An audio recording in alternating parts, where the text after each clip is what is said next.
আজকে পটল আর আলু দিয়ে তেলাপিয়া মাছের ঝোল রান্না করব। নতুন তরকারি হচ্ছে এখন, আবার ভালোই লাগবে অবশ্যই খেতে। আমি আলুটা আর পটলটা একটু ভাজিয়ে নিলাম। এরকম ভাজিয়ে রান্না করলে খেতে কিন্তু ভালো লাগে। এখন এখানে আমি একটা সব মশলা রেখে রেখেছি। এরকম মশলা দিলে বাটা মশলার স্বাদ হয়।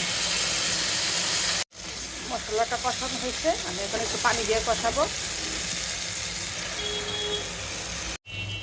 তরকারিটা কষানো হয়ে গেছে, এখন আমি গরম পানি দিয়ে দেবো।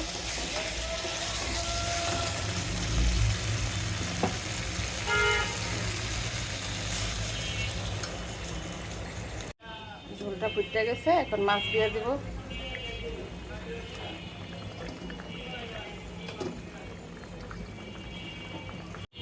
একটা টমেটো আর কাঁচামরিচ দিয়ে দিলাম। আমার রান্নাটা শেষ হয়ে গেছে, এখন একটু ধনিয়া পাতা দিয়ে নামিয়ে দেব।